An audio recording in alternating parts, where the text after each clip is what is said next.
Yeah, so the theme of the pub is really to get a grip on the existing situation and the new now, and it's really to get a fairly pragmatic view and get some open and honest discussion around this in a rather pesky sort of way. What's our qualification? Our qualification is around having led 200 company turnarounds as in executive roles, and our focus has always been to deliver maximum bang for buck. So we're going to share some of the thinking from that and some of the findings, which is centered around pretty much enabling immediate results and enabling leaderships to do it themselves in a day. So that's what we'll touch on today. The common theme is uncertainty and extreme challenge, which we foresee. And it's almost like an ability to see around corners. So we'll share some of the thoughts on that. And I'm really pleased to welcome Jamie Constable. He's a fantastic guy. I haven't seen him for ages, to be honest, but really pleased that Jamie's joined us. He's one of the more interesting turnaround investors who's been around for a while. Not quite sure where you've been for a while, Jamie, but I look forward to finding out what you've been up to. And I think there's two other things in terms of introducing the two other guys on the panel. David Allen, who's from the US, got an interesting background, tech startups, one of the first employees from Cisco. David McLean, who is all part of the equation, where we try and bring this very varied but experienced talent to challenge our thinking. So, and this is not scripted, by the way, so it's likely to be quite a bit of disconnection, I guess, as we're going through. So, and David Allen's going to talk about what do we mean by new action. That sounds obvious, but I've asked David to try and articulate that. And David McLean's actually going to try and articulate what's preventing us from taking new action. And I'll talk about the sort of bit in between. So, fantastic to see you, Jamie. Really looking forward to what you're going to say. So, over to you. Thank you, Tom. Hello, everybody. I can see some some faces in the pub that I know from the list on my computer. Thank you for inviting me, Tom. It's really nice of you. My name is Jamie Constable. I set up a company called RCapital in 2004, focused purely on buying and turning around distressed businesses. Since then, we've probably done about 73, 74 transactions, or 74 as last week. And we're very active. I was going to, Tom's asked me to come on the call. I mean, all I can do is sort of give my view on where we are and what's happening, which I'm more than happy to do. We're sort of at the coalface of distress. We see most transactions in the market. And you know, having this is probably my third deep recession, and you learn from everyone and you get a bit of experience. So all I can do is sort of share that with you. What have we seen so far? I mean, as every recession goes, you know, my first one was back in 89, 90. There was no help from the government whatsoever back then. And then you sort of got, you know, 2008, 9, and then you could avoid paying your VAT and POA for a while, which helped a lot. And now we've got a scenario where, you know, not only do you get your staff paid for, you don't have to pay your VAT, you don't have to pay your POA, and you can get a loan from the government. So we're in a very strange situation, it feels. I think the shame about the way this money is being pushed out is that and it could only really have been done like this, but it's been such a broad brush approach. Companies that we see need it can't get it. Companies that were making money last year, if they don't have to pay their VAT and PAYE for 6 months, you think they don't really need a loan to help them get through. But all these things are great, and they enable companies to get through this very difficult time. But what we'll see, as we do in every recession, is when you come out of a recession. And in every recession that you go into, most businesses survive. Where businesses collapse is when they come out of a recession. And why is that? It's because that's when they need working capital. And it's actually, from our point of view, it's the best time to invest. The big issue we have at the moment, and I can't tell you how many restaurant chains I've looked at over the last few months, but you know, when you're investing in any form of turnaround, it's not what you buy the asset for, it's how much it's going to cost you until it starts becoming cash generative. And at this point in time, I don't think anyone knows when that's going to happen and what that number is. And you know, every forecast I see from the various different restaurant chains are different. Some might say that, you know, they'll be doing 50% turnover in September. Some think they're going to be doing 80% turnover in September. Nobody knows. And it's a very, very difficult time to basically jump into that market. And it's similar with retail. You know, what's retail going to look like? Retail on the high street is very difficult. We did buy a retail business called Feather and Black just before this, and our intention was to turn it into a digital-only platform. And it actually worked quite well because the COVID had allowed us to move a bit quicker than we originally thought, and that's happened, and we've now sold the business on. But buying a retail group that's coming up with a forecast that no one really knows is very similar to how it was when we came out of the last recession. But there does come that inflection point where you've got a bit more certainty and you can understand what the future looks like, and that's when we get active. It's normally when you find most of the lenders have run to the hills and they're not there to provide cash and finance to people because they're dealing with their own portfolio issues.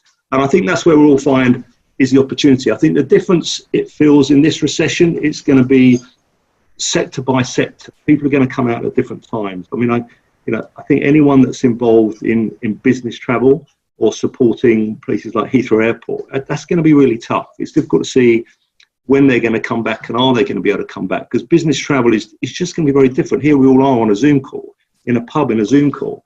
This just didn't happen before, but now we all spend our lives on back-to-back Zoom calls with people all over the world. And I suddenly realised how easy that is to do. So, that sector, you think, well, how's that going to recover? When's that going to recover? And I think it's going to be tough to sort of understand when the consumer's going to come back. What is he going to do? And I think it's quite bizarre, some really micro stuff. Suddenly there was a surge in people buying four-wheel drive and large cars a few months ago because people realised they were probably going to have to do a staycation and needed a big car to travel to a staycation. You probably wouldn't have called that one as you go into this recession. So I think we're going to come out of this at some point. Who knows when? I think, as I said, sector by sector. But I think what you will find is businesses will be loaded with debt when they come out of this. And as I said, that's when they need cash. One of the biggest issues that I see out there is there's not many companies I know that have actually been paying their POI and their VAT of late. And on the 30th of November, currently HMRC become a priority creditor in front of everybody else, and that's their historic liabilities as well as their future liabilities. Now, any bank that's got senior security or any other lender in there, it should be terrified of that situation because suddenly their security is going to disappear and this huge liability is going to come in. Now, everyone I speak to can't believe that the government are actually going to let this happen, but as it stands, it's coming on 30th November. It's going to create so many insolvencies, pre-packs, CVAs, pre that date, if they do let it happen. I think anyone that's an insolvency practitioner on this call is going to be very busy. I suggest you cancel any holidays up until the end of November because it will be mayhem out there. How can you let a huge unsecured liability suddenly become a secured liability in these companies? And I think it was bad enough before we went into this situation, but now every company is going to have a huge payment due to HMRC. It's going to make it very difficult. So that, I think, is going to cause a flurry of activity in pre-packs. But will we be out of the year by then? Will things look better by then? I don't know. You'd like to think so, but we're not sure. I mean, as a firm, we've done 3 transactions in the last 3 months. They've predominantly been corporate carve-outs where a big overseas group just wanted out and wanted to offload their assets very quickly and cheaply. We quite like those. They're normally quite badly run, and you can do well with those situations. Actually investing cash, we've been very cautious at the moment. We're waiting for that time when we can see that the order book is coming back, the consumers coming back, the purchasers coming back, so we can understand exactly what our total cost of investment is, not just our purchase price. Well, I guess in summary, that's where we are as a firm. We anticipate it's going to be incredibly busy, probably from October onwards. Maybe it's going to be later, but it just feels like there's a bell wave of activity coming with companies who are just never going to be able to trade out of this with the current debt structure they've got around them. So we're getting ready, and we're sort of set up to try and take advantage of that.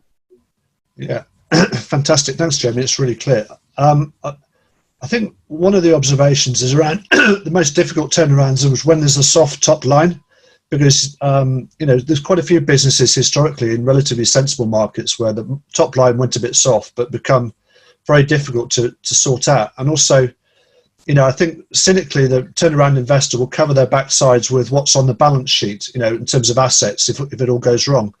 And I think sort of a double whammy there in terms of the valuation of the assets. So in a nutshell, where do you see the sort of stable revenues, coming from? There's a lot of markets been hit sideways, haven't they? I mean, where do you?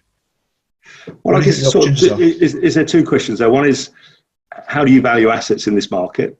You're right. Whenever you're buying a distressed business, you're trying to sort of look at your downside risk and what assets might be there. Yeah. They might well be there, but who's going to buy them in this market? And I think that's been the issue. Lots of things we looked at over the last 3 or 4 months. And then you've got to take a sort of view on, well, if things recover, will they get back to the price that they used to be worth? Stability of income, I think, is the hardest thing, and that's always been the hardest thing coming out of every recession. Again, it will be sector by sector. When I remember in 2009, it was end of 2008, 2009, we took the view that you had to be so careful of every business you bought. You had to look at its end customer. And if it was the consumer or even if it was business, you had to be very careful because they were all struggling. So we took the view that we really wanted to buy businesses where the end customer was the government. And we bought such a business in the end of March 2009, which really the end customer was the government. So you thought, well, if that one goes, then we're really in trouble. But that was a pretty horrific time when you just didn't know what was going on. Here it's slightly different because we don't really know when this will end, but we can see it's going to get better. It's just the damage that's been caused to the businesses that come out of it and how long it takes for that confidence to come back.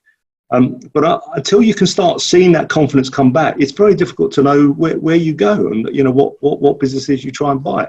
I mean, I'd still say that if government was the end client, you're probably in a good place. But even that you can't be 100% sure. And certain industries, you think, well, actually they're better than others. I think we're watching the restaurant industry very closely because there are a few brands and assets we like, but we want to be able to jump on those as soon as we see the confidence come back and we can understand that is it going to be 50% or is it going to be 60% and make that investment decision. But I wouldn't like to call now and tell you which ones will be the ones that give you a sort of defined income level. Yeah, and in terms of let me test your slightly softer side, if you have one, Jamie. I mean, we talked pretty. I'm all soft. What are you talking about? We've talked a lot of financial stuff today. In terms of the learning points, in terms of doing the right thing, there's been some other slightly interesting situations around, who's the hero in this situation. Quite a sharp drop off in consumption overall, particularly at the sort of top end and clothing and non-food. What do you sort of make of some of the main drivers around the people side of this and doing the right thing side of this? Well, I think that's a really interesting question because, as I mentioned earlier, some companies have ended up with big loans and they just don't need loans. It's ridiculous, really, and it feels that there should be some sort of post analysis of these companies to see, well, how well did you do from COVID with the government funding?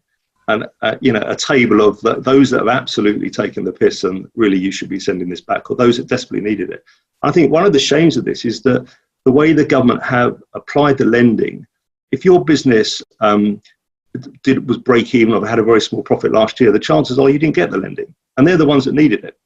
The ones that made a profit last year that then aren't paying the VAT and the POI and have all their staff furloughed really don't need a government loan, and I think that's the injustice of it, and it's really going to reshape some of those industries where people have benefited hugely from the government support. So it does feel, and you've seen some people have said, look, we're paying it back, we don't need it. I think the other issue you're going to get is a huge amount of fraud that's gone on with this furlough scheme, where people have created all sorts of number of suddenly people appearing on their payroll, and I think the other good thing there actually, which is perhaps not what we had 10 years ago, not that we had the furlough scheme, that staff feel morally obliged to actually whistleblow if someone's been doing that. And I think that's a good thing. If someone's been fraudulently adding employees or getting people to furlough and then making them work, they've got somewhere to call to say that shouldn't be done. So yeah. I think they will. I think the press have already gone for their normal characters. I think Philip Green got a bit of a kick in the other weekend in the Times, as he does on a regular basis, but there'll be those villains. The poor guy that runs Dexter's was a villain early days because I think he made everyone go in the office and work. So there'll be a few of those, but it just feels that there does need to be some post-analysis of how the various government grants, furloughs, not paying VAT have worked, and some that benefited that really didn't need to benefit perhaps should be encouraged to repay them. Yeah, that's great. Thanks, Jamie. If anybody would like to raise any questions, just fire them through, and David McLean will pick those up and answer those. That's brilliant. Thanks, Jamie. So, quick contribution from me. I think the expectation that somehow things are going to return to normal, I think, is increasingly unlikely. And I think one of the things we've picked up from the 20 or so calls is two things. One is more or less of the same, as opposed to new action. And David Allen will talk a bit about that. And also no action at all. So, where people potentially on a fear hockey stick, and because they've got so used to not taking action and or getting used to the government grants or government loans, that it's almost like teenage sex, and everyone's talking about it, but no one's doing it, and no one's actually prepared for actually what's coming up. So, and I think, what does good look like? I think it's almost like a jazz band, which is sort of improvising to try and hit the target. And I think what we've found is existing management very often can do it. Although if they can't, it's important to reach that conclusion sooner rather than later. The critical capability is actually within a leadership team who actually can take new action. And I think the reason why we're in a bit of a mess is because the wind has been blowing behind us for a long time. Burning the assets, burning fossil fuels, and things have been quite easy with a bit of a tailwind. And now we're left with quite a few of the mantras screwed in organisations, or the thinking. In other words, how do we get to where we've got to? How is a restaurant a restaurant? How can we rethink what a restaurant is? And people are still going back to the sort of digital mantras. Yet a lot of digital is actually about fueling more consumer growth. And actually, one thing's for sure, consumer growth has dropped quite dramatically. So, and I think the severity of this situation is actually quite severe. I mean, it's 50% of the UK population is supported by the government, and some working population is supported by the government in some shape or form. And there are 1 million SMEs who've borrowed 40 grand, which is a hell of a lot of money. And actually, I spoke to a whole group of portfolio FDs the other day, and they're all boasting about how many loans they'd raised. And I said, actually, that's going to make the situation look worse, because not only are you doing nothing, you're actually indebting the company, which actually makes things worse. It doesn't make things better. So we did a survey just to check what the hell's going on, to try and make sense of this. And these are sort of anecdotal things we've found. There's a degree of overconfidence. So people are sort of enjoying the experience, which is a bit concerning. There's some paradoxes. People don't know what to do, but don't want any help. People consider their businesses viable, but they're funding losses in their business. And services are being restructured, yet non-food consumption's dropped by 46%, and food's gone up 7%. But when you consider that 40% of the market actually went through distribution, actually the food market's gone down as well. And of course, restaurants are in that whatever's left over there, which is very uncertain. And the big clanger, I think, in all of this is that people are claiming to be 100% clear on their core business, and their pricing is aligned. And trust me, there's no way, I've never come across a business that's ever been clear on their core business and their pricing's been aligned. I mean, the fundamentals of what we do as turnaround is to increase pricing on people's core businesses, because it's what psychologically people take for granted. Where people do agree, I think, is there's 3 months to sort this situation out, and yet there's no budget in a lot of organisations to create the capability to cope with this. So quite interesting. And I think there's two things we've learned. One is that emotional intelligence enables us to see and fix the right problem, whereas IQ enables us to fix the problem.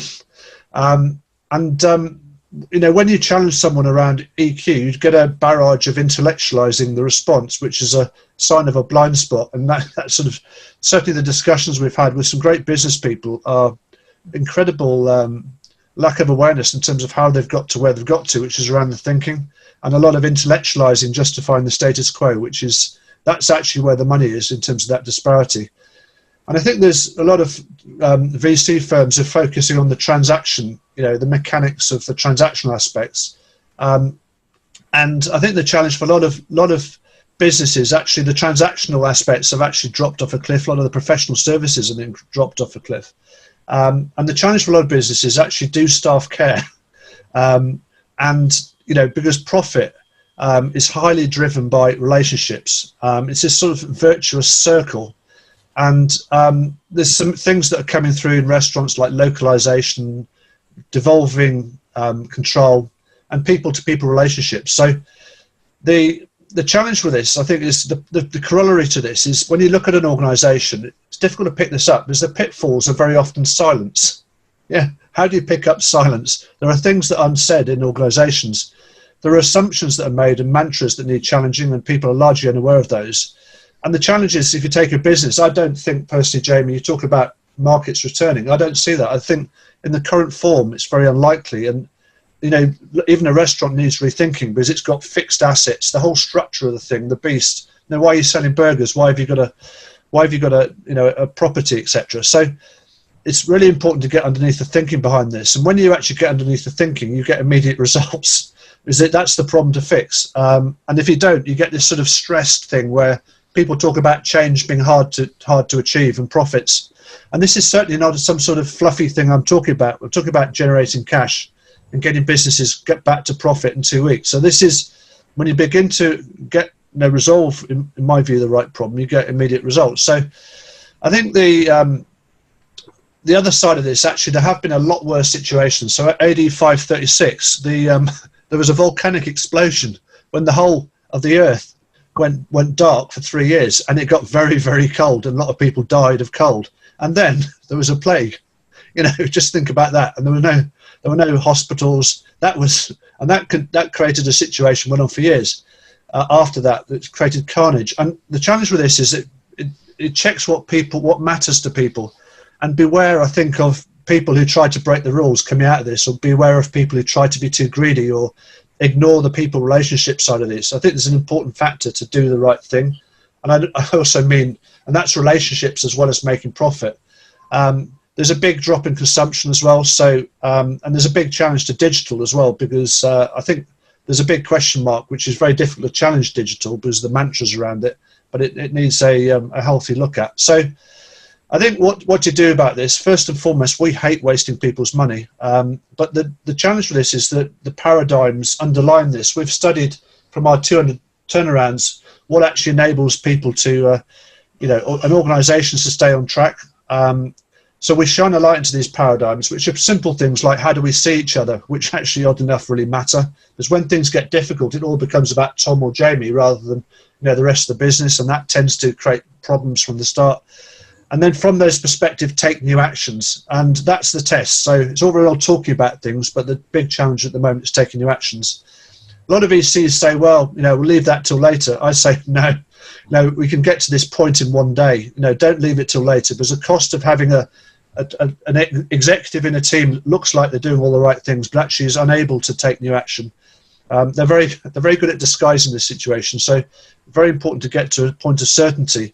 And that's also in the context of their peers and their objectives. So when you get this right and you clear all this stuff out, it becomes like a jazz band. In other words, you can see what's going on. It's like having a new set of spectacles.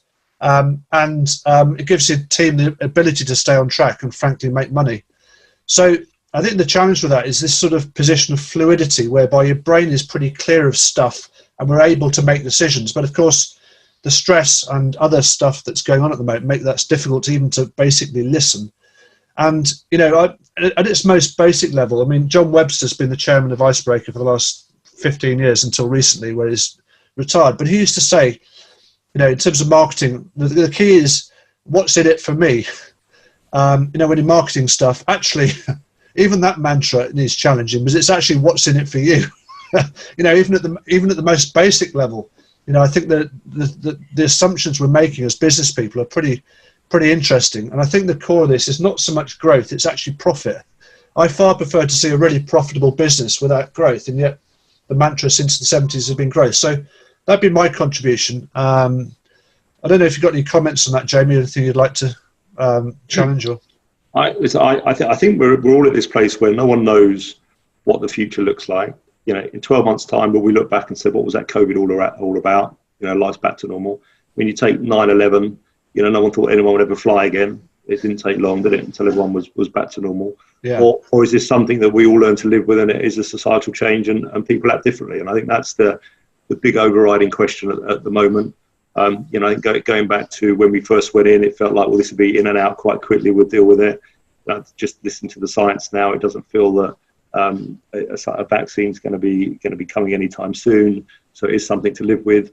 But then you look at the others that have been there, SARS, etc. They've petered out. So it's so difficult to know, and I think no one's got the knowledge. It's like, you know, when someone tells you they know where the foreign currency is going, no one really does. Yeah. And it's exactly the same here, isn't it? So you just got to use your own personal judgment, isn't it? And I don't think anyone's got any better knowledge than just watching what goes on the street, and when the consumer comes back and the consumer's attitude to what he's doing. Yeah, yeah. No, I think maybe actually, Jamie, one thing that's coming out of this, people talk about that syndrome, you know, that where people are very, I've forgotten the name, but when people are very unconfident, and I think that could be the new, you know, our expectations of getting that clarity could actually be unrealistic. And I think the challenge is, how do we navigate through this on a daily basis rather than expecting to reach a point of certainty? I think that may be a symptom of having the wind blowing behind us for too long. But I don't know, that's one of the things that's come out. That's part of the reason why we set up this call, Jamie, to try and join those dots. Yeah, that's great. Thanks very much. So, David Allen, over to you. What are your thoughts? Well, I've been giving a lot of thought and consideration to the whole concept of new action and new decision making. What does all that mean? You know, if you go back to, you know, certainly you can tell that I'm an American originally, and but I spent half my life here. You know, some of the academic institutions like Harvard and Dartmouth and UMass have come out with these 7-step decision-making models. You know, very traditional stuff, because all new action comes from decisions. And the one thing that I was taking a look at this whole concept this last week. If you look at the last 50 years in business, 90% of all the decisions being made have been planned decisions. Okay, it was at end of a budget, end of a quarter. We knew this was coming to an end. This is starting. And only 10% of the business decisions being made were ad hoc. Suddenly something happened. There was a 9/11. There was, you know, something like that. And you know, what we've had during this time is like an addition of all the 9/11s that have ever happened in one quick 3-month. Wow. And so there's in order to take new action, you've got to take new decisions. And so if you're going to take new decisions, there's no longer the 7-step decision model that you would learn from graduate school. Because when you go to graduate school, both here and in the US, they teach you, here's the 7-step method, and here's what you do. You gain your evidence, you go blah, blah, blah, blah, you can do that. That's out the window now. So now I think that there's a couple of really important things to use in terms of how do you take new action. First and foremost, is this something you really need to do? Do you need to do this or want to do this? And I think you know, if you take a look at even restaurants, Jamie, people have to eat. So there's going to be eating. You know, there's a certain amount of green peppers that are going to be sold across the economy this week and this month, and that number's probably not going down. So it's a question of where that's going to go through. And so the smart people taking the new decisions, the new actions, are going to be the people looking for, what do they really need? When do they need it? And is it really going to work? And I think that the people who are going to be the real winners here are going to be the people who have specialized in the ad hoc decision-making process over the last several years, because they don't have a 7-step portfolio. They have really 3 steps. You know, first, does it really need to happen? Do these people really want it? And can we really deliver that? And I think the more that you focus on that, the more you're going to be able to take new action. So that's my little blurb. Yeah. Thanks, David. That's great. Good. So, David McLean, what are your thoughts from the people side? Thank you. Thank you, everyone so far as well. Yes. So, with my psychological background, I just wanted to kind of talk a little bit, obviously, as you mentioned at the beginning, Tom, what stops people from making decisions. And actually, people that have been on this call before will hear some of the things that I've said before, and actually, which we were talking about, Tom, before we went live there.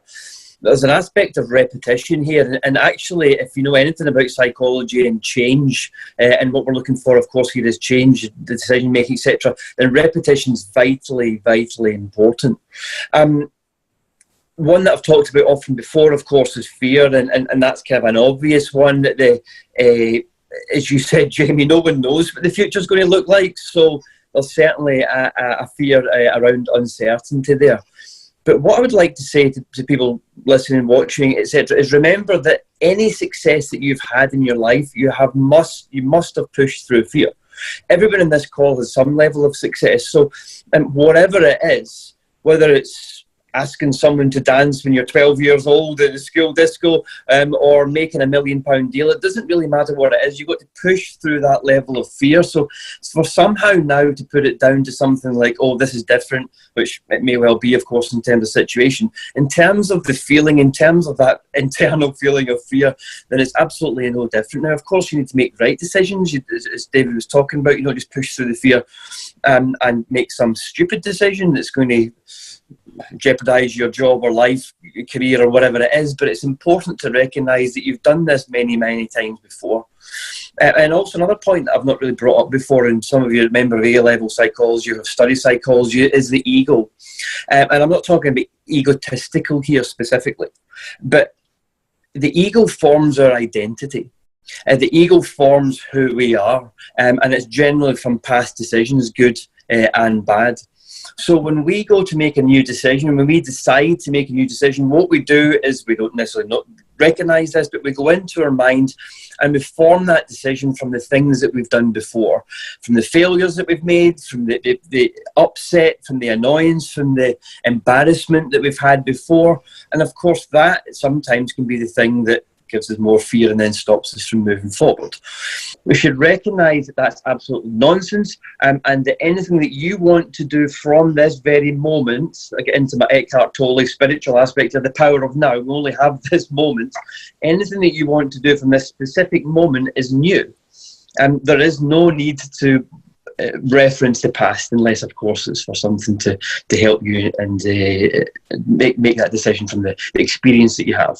But recognise that it's not something that you definitely need to move from. Everyone likes to kind of, well, what do we do about it? Where do we move forward? And it's been touched on, particularly with Tom here, gaining a real understanding, and hopefully being on this call and other things that people have been doing, again, a real understanding of yourself.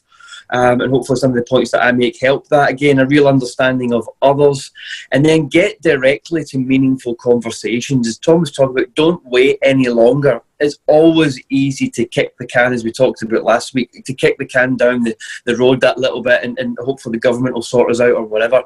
It's about getting to those decisions, recognising the fear, no need to stop us, recognising the ego might have formed our personality, but it might have formed the decisions that you should be making now, which of course we don't want that to happen necessarily. And get to those direct, meaningful conversations. And then through the fear, of course, what's on the other side of fear? It's courage, and having the courage to act. Yeah. And that's my bits.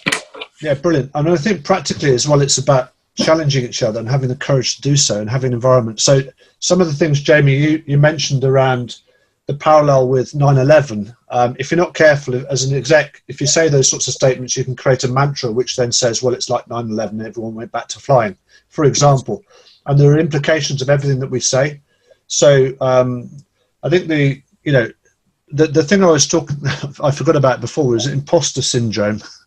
That everyone's talking about, which is this fear of just being found out, which I think we've all got, let's face it. And I think the more difficult, the more fearful we get, I think the less confident we get. You talk about certainty, Jamie, and I think there's a challenge as to whether or not we'll ever find that certainty. I think this is probably the most realistic perspective you can have as an exec, in terms of expecting certainty. Could be something that might not come out of this, but David, in terms of fear, I think the other thing with fear, in its simplest form, I always thought it's find a dividing line between fear and excitement. It's a choice. You can either be excited and do something about it, or you can get stuck in a fearful, increasingly, which then starts manifesting physical symptoms, etc. Yeah, it's actually perception. It's all it is. From a neuroscientific point of view, a biological point of view, the chemicals that are released are the same or are very, very similar in terms of excitement and fear.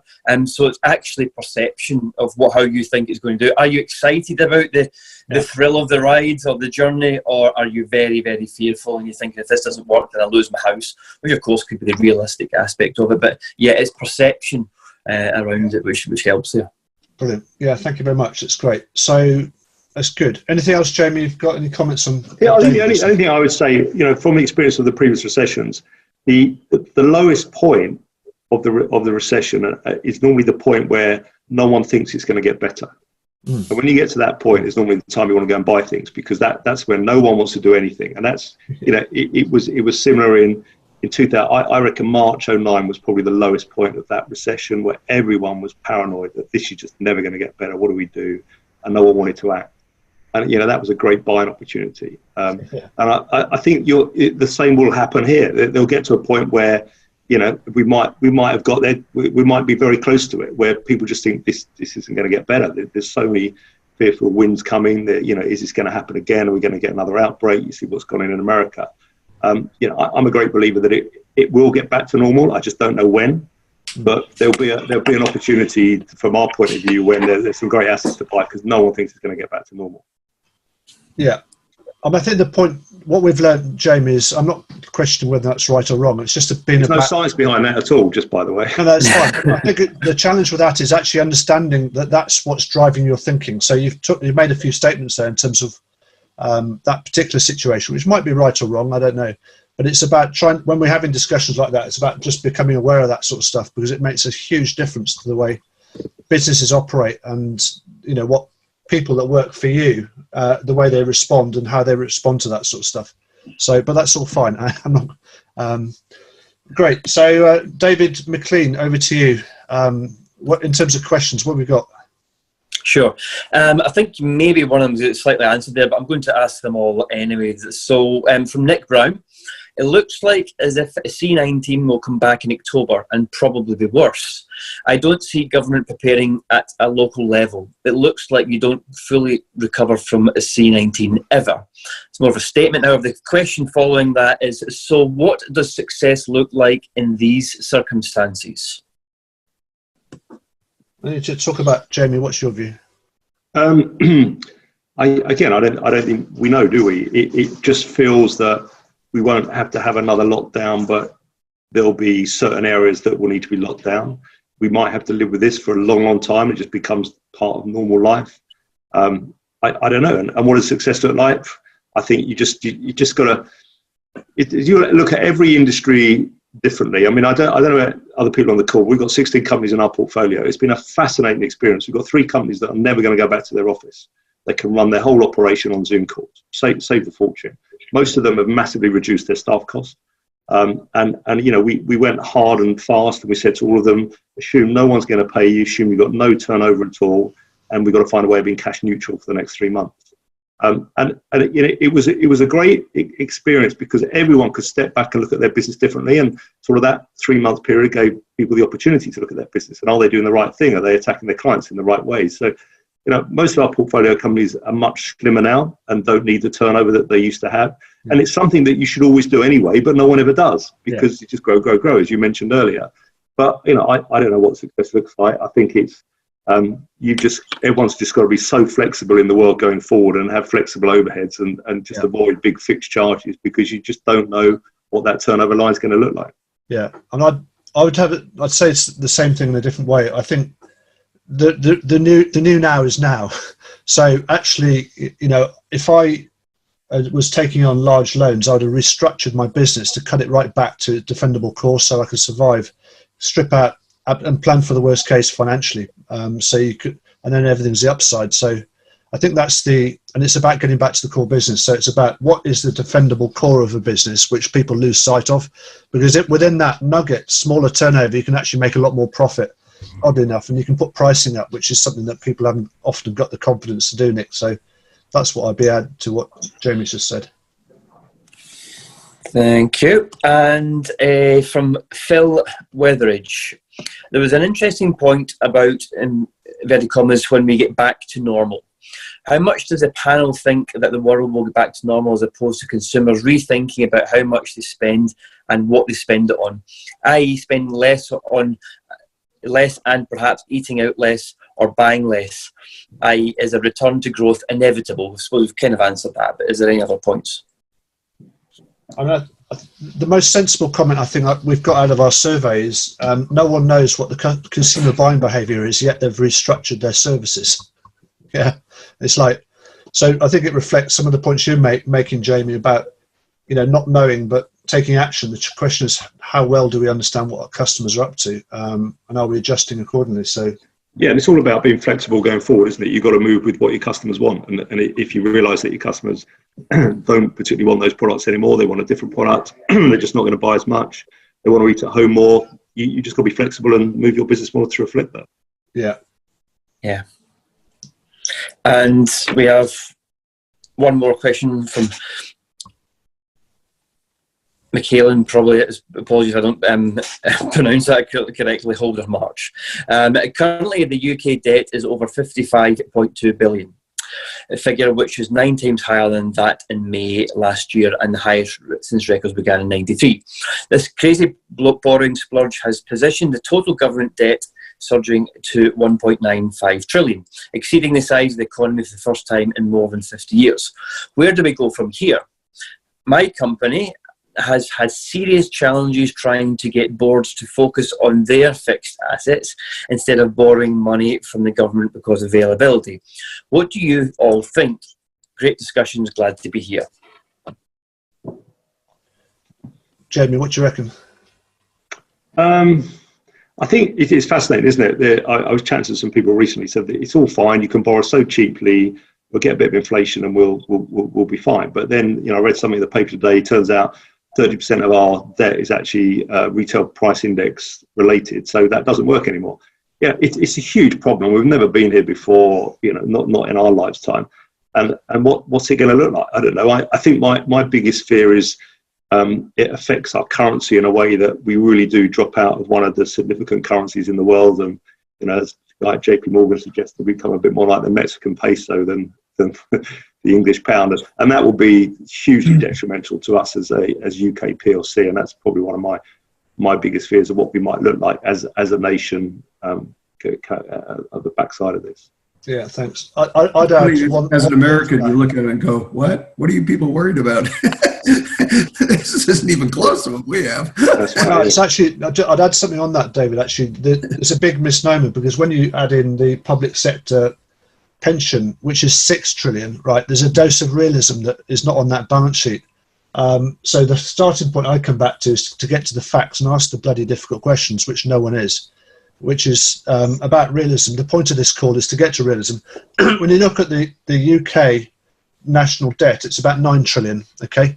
And the only way an economy with 9 trillion worth of debt has gone is complete economic collapse, and that's the same level of debt as the Weimar Republic. So, you know, it's important not to be gloomy. I'm not gloomy, but it's important as well to be realistic, because that's not going to go away. And so it depends what is on the UK balance sheet that is not being shown, which is much like a turnaround, Jamie. They're trying to get to facts on what's on the balance sheet is always a slightly interesting challenge. But anyway, on that cheery note, anything else, David?